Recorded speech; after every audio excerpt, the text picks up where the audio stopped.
अस्सलामु अलैकुम वरहमतुल्लाहि वबरकातुहू। अल्लाहुम्मा सल्लि अला मुहम्मदिन व अला आलि मुहम्मद कमा सल्लैत अला इब्राहीम व अला आलि इब्राहीम इन्नका हमीदुम मजीद। अल्लाहुम्मा बारिक अला मुहम्मदिन व अला आलि मुहम्मद कमा बारकत अला इब्राहीम व अला आलि इब्राहीम इन्नका हमीदुम मजीद। लातदाद रुदोसलाम बेशुमार रुदोसलाम मेरे और आपके प्यारे तसोने तमन्मुन आका हज़रत मोहम्मद मुस्तफ़ा सल्लल्लाहु अलैहि वसल्लम पर, आपकी आल पर और आपके अस्हाब पर। अज़ीज़ दोस्तों, आज जुम्मतुल मुबारक और 10 जनवरी 2025 और मेरा ख्याल है इस साल की पहली ऐसी वीडियो में बना रहा हूँ जिसमें आज मैं सामने बैठकर आपसे बातचीत कर रहा हूँ। और ये वीडियो हम इंशाल्लाह कोशिश किया करेंगे कि हर 15 दिन के बाद ऐसी बनाया करेंगे ताकि आपको आने वाले 15 दिन के हालात बताया करेंगे कि आने वाले 15 दिन में आप पाकिस्तान के किस सियाती मुकाम पर जा सकते हैं और वहाँ पर जाकर आपको किन किन मुश्किलात का सामना करना पड़ सकता है, और आप अगर जाएं तो फिर कैसे जाएं और वहाँ के खूबसूरत तरीन नज़ारों को एंजॉय कर सकें। स्पेशली आज की जो वीडियो है वो जनवरी के महीने की है और जनवरी के 10 दिन तो गुजर चुके हैं और बकिया दिन जिनसे हैं वो पाकिस्तान के किन सियाती मुकाम में आप या तो लाइव बर्फबारी देखने के लिए या फिर बर्फ़ पड़ी हुई जो है उसको देखने के लिए जा सकते हैं। दोस्तों, बात यह है कि पाकिस्तान के शुमाली इलाका जात में बर्फ़ उस अंदाज से नहीं पड़ रही है जो कि आज से पिछले 4-5 साल पहले तक की उसकी जो रूटीन थी। इसको कुछ लोग कहते हैं कि ये माहौलियाती तब्दीली है जिसकी वजह से अब बर्फ़बारी के जो मकामात हैं उनमें बर्फ़ बहुत कम हुआ करेगी और गर्मी की शिद्दत में रोज़ बरोज़ इजाफ़ा होता जाएगा। वजूहात काफ़ी सारी हैं इसमें, दरख्तों का काटना, जंगलात का ना होना और बहुत सारे अवामिल हैं, लेकिन हमने तो वो बात करनी है कि जो इस वक्त हो रही है। इस वक्त ये है कि पाकिस्तान के वो कौन से ऐसे सियाती मकामात हैं जिनमें आप जा सकते हैं। स्पेशली अब जनवरी का महीना है, छुट्टियाँ तो ख़त्म हो गई हैं, तो अब वो लोग जा रहे हैं कि जो कि छुट्टियाँ अफोर्ड कर सकते हैं, जिनको छुट्टियों से कोई फ़र्क नहीं पड़ता, लेकिन वो लाइव बर्फबारी देखना चाहते हैं। एक और दूसरे जो नौब्याता जोड़े हैं जिनकी नई नई शादी है, मुस्कुराहट मेरी देख रहे होंगे, ज़ाहिर सी बात है नई नई शादी करके हमें भी बड़ा दिल करता था कहीं घूमने फिरने जाएं। आप में से वो लोग जिनकी नई नई शादी हैं उनको मुबारक, और अगर वो हनीमून के लिए जाना चाहते हैं तो उनके लिए ये वीडियो बड़ी सजगार होगी। चैनल हमारा ज़रूर सब्सक्राइब करें क्योंकि हम पाकिस्तान के सभी सियाती मकामात की ताज़ा तरीन अपडेट आपके साथ शेयर करते हैं, और ना सिर्फ किसी एक मकाम भी, मरी नथिया गली, स्वात, कलाम, कश्मीर, सारे इलाके जिनसे हैं पाकिस्तान के उनजास्कत में सब की अपडेट आपके साथ शेयर करते हैं। आज की वीडियो भी उसी की कड़ी है, वीडियो अंत तक देखिएगा, इंशाल्लाह आपको भरपूर इन्फॉर्मेशन मिलेगी कि आप कहाँ और किन मकामात पर और कैसे जा सकते हैं। हम अगर बात करें कि पाकिस्तान के लिए जो जनवरी में वो कौन से सियाती मुकाम है जहाँ पर जा सकता है, और सबसे ज़्यादा सेफेस्ट प्लेस जो मेरे नज़दीक है वो है स्वात वैली। स्वात वैली के दो मेन जो इलाके हैं जहाँ पर आप जा सकते हैं। स्वात किसी शहर का नाम नहीं है बल्कि एक रीजन का नाम है। तो स्वात वैली में सबसे पहले अगर हम बात करें तो मालम जब्बा की, और ये मैं इसलिए करूँगी मैंने लिखी हुई हैं चीज़ें, बाद में भूल जाता हूँ, फिर मुझे याद आप लिख के रखता हूँ मैं, तो मेन है, बाकी लिखा हुआ नहीं है। तो स्वात वैली में पहले जनाब मालम जब्बा है और दूसरा है जी कलाम। ये सेफेस्ट प्लेसेस इसलिए मैं कहता हूँ कि ये वो जगह है कि जहाँ पर अगर आप बर्फबारी देखने के लिए जाएँ तो ज़्यादा इलाके दे सकते हैं और आप महफूज तरीके से देख सकते हैं। अब दोनों चीज़ें कैसे होंगी, एक तो ये है कि आप अपनी गाड़ी में अगर आप स्वात के इलाके चकदरा से होते हुए फिज़ा घाट में चले जाएं और वहाँ पर बेशुमार होटल बने हुए हैं, वहाँ पर अपनी गाड़ी पार्क करें। वहाँ से 4x4 गाड़ियाँ नॉन कस्टम प्लेट की आपके पास अवेलेबल हैं और आप आसानी 2 से 3 दिन का टूर कर सकते हैं उन गाड़ियों में। उनमें लोग पूछते हैं जी फिर क्या एक्सपेंडिचर होते हैं। देखिए, सबसे बड़ी बात है उसके में 2 किस्म की गाड़ियाँ, एक फील्डर गाड़ी है, एक छोटी रश गाड़ी है और एक 5 डोर गाड़ी है। तीनों गाड़ियों के मुख्तलिफ रेट हैं। जो फील्डर गाड़ी है वो विद फ्यूल आपको 8 से 9 हज़ार रुपया पर डे पे मिल जाएगी। जो आपके पास रश गाड़ी है वो 12 हज़ार रुपया पर डे। 12 हज़ार पर डे से मुराद ये है कि इसमें फ्यूल, गाड़ी का रेंट, ड्राइवर का खाना पीना, रिहाइश सब उसका है। तो लेकिन पर डे के हिसाब से अगर 3 रातें 4 दिन का करते हैं तो 4 दिन का आपका सब चले कि अगर रश गाड़ी में जाते हैं तो 12 चौक 48, इसमें भी कोई थोड़ा बहुत कॉम्प्रोमाइज़ हो सकता है अगर आप डील करें तो मुमकिन है, और ज़्यादा दिन करेंगे तो ज़्यादा तक पैसे कम हो जाएंगे। और उसमें फिर आपको जीप करने की ज़रूरत नहीं पड़ती है। वो सारे जितने भी इलाके हैं जहाँ पर आपको जीप में भी ले जाया जा सकता है वो सारे इसमें शामिल होते हैं। तो एक दिन मालम जब्बा, 2 दिन कलाम आप जाएँ, बर्फबारी को एंजॉय करें, लाइव हो रही है तो भी इंजॉय करें, और अगर लाइव नहीं है, पड़ी हुई बर्फबारी देखनी है, तो भी आप जा सकते हैं। और होटलों की अगर हम बात करें तो मालम जब्बा में जो होटल हैं वो तकरीबन आपको 2 कैटेगरीज़ के उसमें अवेलेबल हैं। एक कैटेगरी तो वो है जो कि 2-3 हज़ार रुपये से लेकर अपवर्ड आपकी 8-10 हज़ार तक जाती है, और दूसरी कैटेगरी जो सी है वो 10 हज़ार रुपये से लेकर आपके 15 से 20 हज़ार रुपये तक भी रेंट मौजूद है मालम जब्बा में। और तीसरी कैटेगरी का एक ही होटल है पीसी का, जो कि 35-40 हज़ार से शुरू होता है, लिहाजा उस पर क्या बात करनी है। और जो लोग जाना चाहते हैं वेबसाइट पर जाएँ और वहाँ पर उनको उसके रेट्स अवेलेबल होंगे। अच्छा, एक्सेस की बात करें तो मालम जब्बा में आप अपनी गाड़ी पे जा सकते हैं, लेकिन स्नो चेन का होना बड़ा लाजमी है, और स्नो चेन के बगैर बिल्कुल भी ना जाएँ। इंतहाई चढ़ाई, इंतहाई उतराई है, फिर वहाँ पर जाकर आप फंस जाएंगे। अभी हालिया दिनों में भी जो बर्फबारी हुई है, मैंने साइड पे जगह इसलिए छोड़ी है कि साइड पे आपको वो क्लिपिंग नज़र आ रही होगी जिन जिन इलाकों की बात कर रहे होंगे, और वहाँ पर स्नो चेन की वजह से काफ़ी सारे लोगों को अभी तक लेकिन बर्फ़कारी की पड़ी भी नहीं है, तो उसमें आपको सामना करना पड़ सकता है। अभी तक आज 10 जनवरी हो गई है 2025 की तगड़ी बर्फबारी, यानी कि जहाँ पर हम कह सकें स्वाय कलाम के वहाँ पर 1 फुट तक बर्फ़ हुई है। बाकी किसी जगह पे भी मालम जब्बा, कबीन जब्बा 3-4 इंच से ज़्यादा बर्फ़ नहीं हुई, और अभी 3-4 दिन गुजरने के बाद वहाँ पर बर्फ़ कहीं-कहीं कोने-कुदरों में पड़ी है, बाकी बर्फ़ नज़र नहीं आ रही है। हाँ, अब बात करते हैं कलाम की, तो कलाम में तगड़ी बर्फबारी हुई है, 1 फुट से ज़्यादा की बर्फ़ पड़ी है, और वहाँ पर आपको बर्फ़ पड़ी हुई मिल सकती है। अब कलाम मालम जब्बा जाएँगे तो सिर्फ़ एक पहाड़ी है जिस पर आप जा सकते हैं, लेकिन अगर आप कलाम जाते हैं तो कलाम में आगे बहुत सारे इलाके हैं जहाँ पर आप जा सकते हैं। कलाम में अगर आप क़याम करना चाहते हैं तो वहाँ पर भी दोनों तरीके मौजूद हैं कि आप फ़िज़ाकार तक अपनी गाड़ी में जाएँ, आगे 4x4 उसी तरह जो पैकिंग मैंने बताया।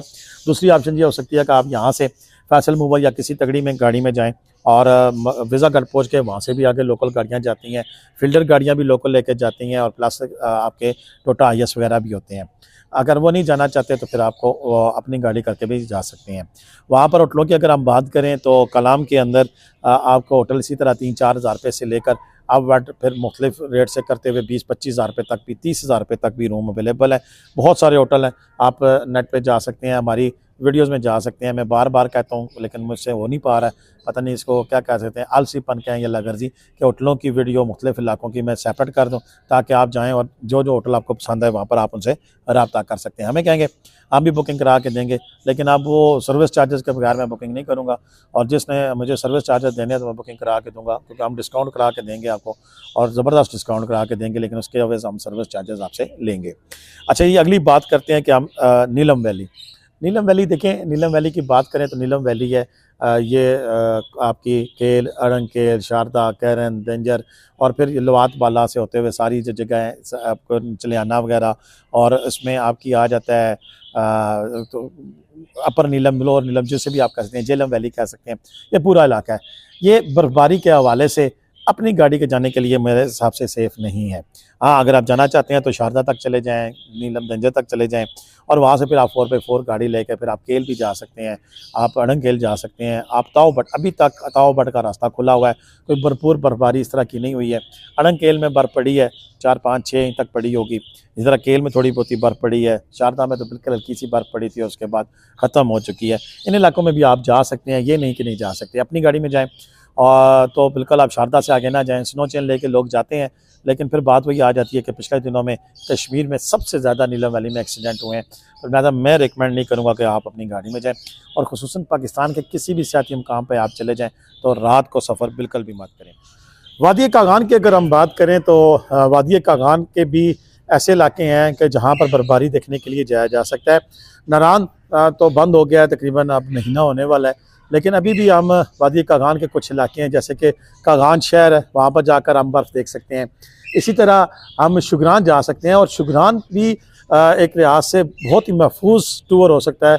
उसके लिए अभी शुगरान की रोड बन चुकी है कवाई से लेकर शुगरान तक, लेकिन मैं कतई रिकमेंड नहीं करूँगा कि आप शुगरान अपनी गाड़ी पर जाएं, क्योंकि अभी हालिया दिनों में भी शुगरान लोग अपनी गाड़ियों में गए थे, और वापसी पे जब स्लिपिंग हुई और उनके पास चेन भी नहीं थी तो बड़ी मुश्किलात का सामना करना पड़ा। अल्हम्दुलिल्लाह कोई हादसा नहीं हुआ है, लेकिन फिर भी एहतियात ज़रूरी है, और आप वहाँ से मुकामी जो जीपें हैं उन पर सफ़र करें, आगे कवाई से आगे कवाई तक जाएँ, गाड़ी पर कोई प्रॉब्लम नहीं है।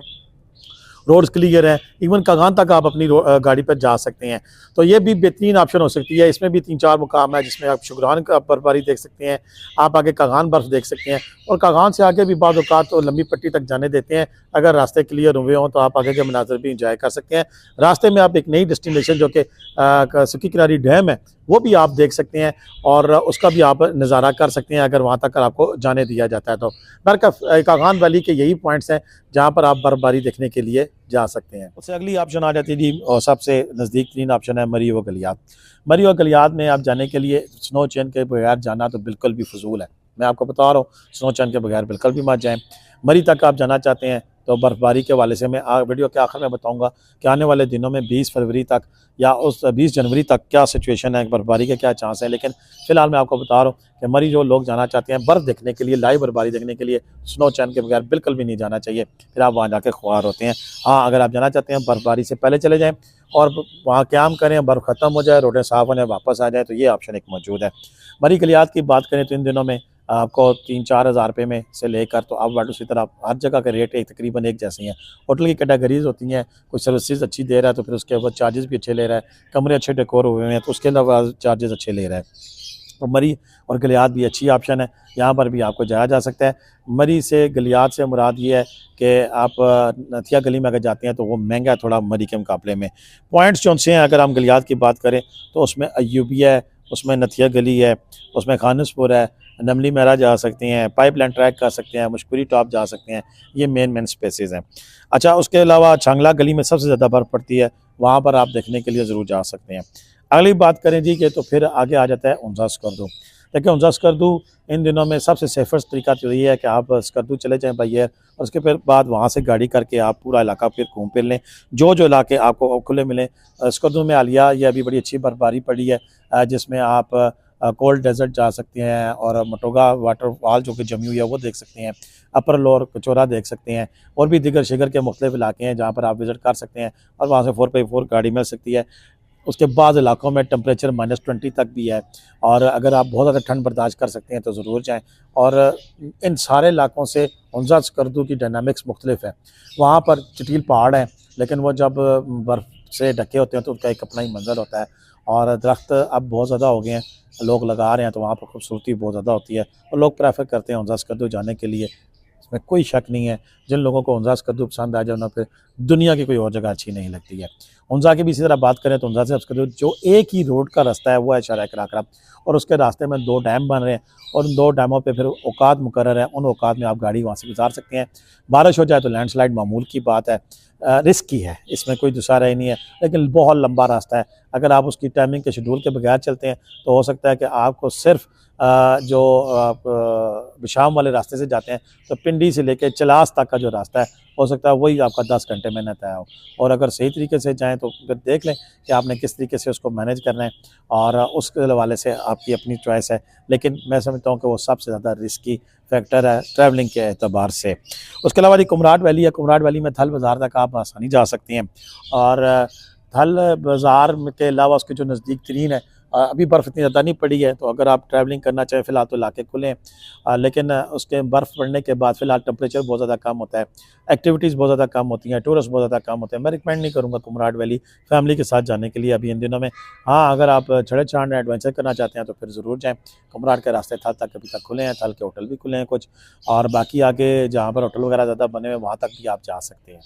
ये सारी डिटेल मैंने आपके साथ शेयर कर दी हैं।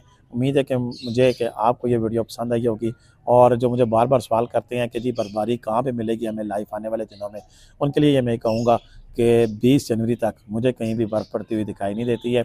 कल हफ्ते को हमें बादल दिखाई दे रहे हैं मरी में, हो सकता है कुछ अगर बारिश के कतरे गिरें तो थोड़ी बहुत ही कोई 1-2 सेकंड के लिए या 1-2 मिनट के लिए हल्की-फुल्की चांगला गली और गलियात में बर्फ़ पड़ जाए, अदरवाइज़ मुझे कहीं भी बर्फ़ पड़ती हुई नहीं दिखाई दे रही। दुआ करें अल्लाह ताला से कि हमें रहमत और बरकत वाली बारिश भी अता करे, और इसी तरह बर्फ़ भी इतनी ही ज़रूरी है जितनी कि बारिश ज़रूरी है, और हमारे मुल्क पे अल्लाह पाक अपना रहम व फज़ल फरमाए। पिछले साल भी यही हालात थे, लेकिन इस साल तो उससे भी ज़्यादा बुरे हालात हैं। अभी मेरे जिधर मैं बैठा हूँ पीछे देख सकते हैं खुशकी है, और मेरा अपना घर का गार्डन जो है वो बड़ा बिल्कुल अजीब सा हुआ है, घास ख़त्म हो चुकी है, और दिन उनकी सी है बारिश ना होने की वजह से। तो उम्मीद है कि आज की वीडियो मुझे आपको पसंद आई होगी। मेरा और आप सबका अल्लाह ताला हमें नासिर हो। पाकिस्तान जिंदाबाद, पाकिस्तान पाइंदाबाद। जीते रहे, खुश रहें, आबाद रहें, अपनी दुआओं में याद रखिएगा। अल्लाह हाफ़िज़।